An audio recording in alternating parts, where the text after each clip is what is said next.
దుర్మార్గుడు ఇక్కడే ఉన్నాడు. హాయ్ బావా. Hi sister. అటువైపు చూడకు. ఆగరా, ఇద్దరు చూసి కూడా చూడనట్టే వెళ్ళిపోతున్నారేంటి? నీకోసమే కదా ఇక్కడ వెయిట్ చేస్తున్నాను. ఏంటి సిస్టర్, ఎలా ఉన్నారు? ఏదైనా విశేషమా? అయ్యో సిస్టర్ సిగ్గుపడుతోంది. రే మావా, కంగ్రాచులేషన్స్ రా. Daddy daddy daddy. అలాంటిదేమీ లేదు. ఏంటి విషయం? బావా ఏం జరిగిందంటే టక్కని చెప్పరా. చైనా గోడలాగా సాగదు. నాకు 50,000 ఇవ్వు. ఏదో బైక్ పెట్రోల్ పోయాలి 50 ఇవ్వన్నట్టు అడుగుతున్నావు. ఎందుకురా నీకు అంత డబ్బు? కొన్ని పరిస్థితుల కారణంగా నా లవర్ ఐఫోన్ ని నేనే పగలగొట్టాల్సి వచ్చింది. అందుకే నేను తనకు ఒక కొత్త ఐఫోన్. కొన్ని పరిస్థితుల కారణంగా నేనే నా ఫ్రెండ్ ని కొట్టే పరిస్థితి వస్తుంది. కాబట్టి ఇక్కడి నుంచి నువ్వు త్వరగా వెళ్ళిపోతే మంచిది.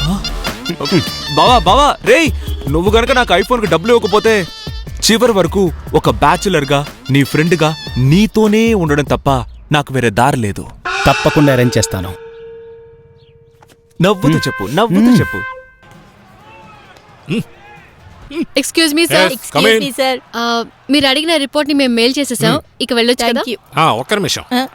మీరు బాక్సింగ్ చూడరా? ఇంట్రెస్ట్ లేదా? సార్, మేము టీవీ సీరియల్సే చూస్తాం. ఇంటికి వెళ్లి కార్తీక దీపం, నా పేరు మీనాక్షి సీరియల్స్ చూసి తిని నిద్రపోయే బదులు ఇలాంటి సెల్ఫ్ డిఫెన్స్ స్పోర్ట్స్ నేర్చుకోవచ్చు కదా. మీకు చాలా యూస్ఫుల్ గా ఉంటుంది. అవును సార్, నేర్చుకోవాలని మాకు కూడా ఉంది. కానీ ఎవరు నేర్పిస్తారు? మీ ఇద్దరికి నేను నేర్పిస్తాను. ఎవ్రీ సండే 1 hour మన స్టాఫ్ అందరికి kung fu, boxing, karate, wrestling అన్ని ఫ్రీగా. Okay, take care, bye. Aishwarya, మన ఎండి ఇండియన్ ఆర్మీ మేజర్ గా పనిచేశారు. స్టేట్ లెవెల్ బాక్సింగ్ ఛాంపియన్ కూడా. నువ్వు హాయిగా ఆయన దగ్గర బాక్సింగ్ నేర్చుకో.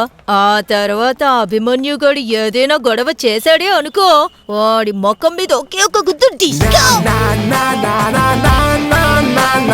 హాయ్ అభిమన్యు.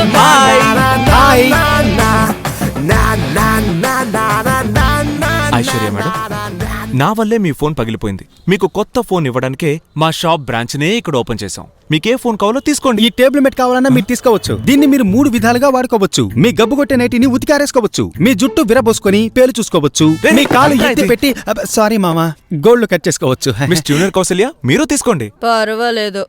సిగ్గు లేకుండా తీసుకో ఆంటీ.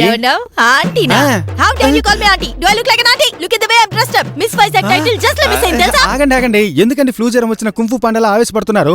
వద్దంటే వదిలేయండి. అలాంటిదేం లేదు. ఇది జ్యువెల్ సిమ్ కదా. అవును, ఇది తీసుకుంటాను. షుగర్ పేషెంట్ స్వీట్ తీసుకున్నట్టు ఒక్కటి తీసుకుంటారేంటి? మొత్తం తీసుకోండి తీసుకోండి తీసుకోండి. ఫోన్ తనకి రా.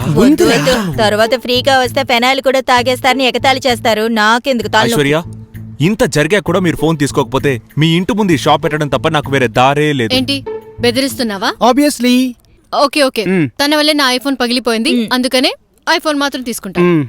Anyway thanks. Excuse me ladies, ఏదో పెళ్లిలో భోంచేసి తాంబూలం తీసుకుని వెళ్ళిపోయినట్టు అలా వెళ్ళిపోతున్నారేంటి? మనీ ఎవరిస్తారు? వీళ్ళ బాబు ఇస్తాడా, మీ డాడీ ఇస్తాడా? ఏయ్, నీకు ఉచితంగా వస్తే ఉమ్మెత్త కూడా తినేస్తావా? ఇదెలా ఉంది? సరికొత్తగా ఉందా? బిజినెస్ అయిపోయింది, తీసుకున్నట్టే చేతిలో పట్టుకోండి. నా లవర్ ముందు ఇలా అవమానిస్తున్నావేంటి? ఫోన్ ఇప్పిస్తానని నువ్వేగా చెప్పు. నేను ఏర్పాటు చేస్తానని చెప్పాను రా, నా డబ్బు పెడతానని చెప్పలా. పట్టుకో పట్టుకో బావా, నాతోనే ఆడుకుంటున్నావేంటి? ఇలా చూడరా, ఈ దుబ్బాస్ అండ్ కొత్త ఫోన్ కొనిస్తున్నావు లేదు, నా లవర్ కి పాత ఫోన్ అయినా కొనివరా. ప్రెస్టేజ్ ఇష్యూరా. నీకు ప్రెస్టేజ్ ఇష్యూ మామా, కానీ నాకు పైసల్ ప్రాబ్లమే.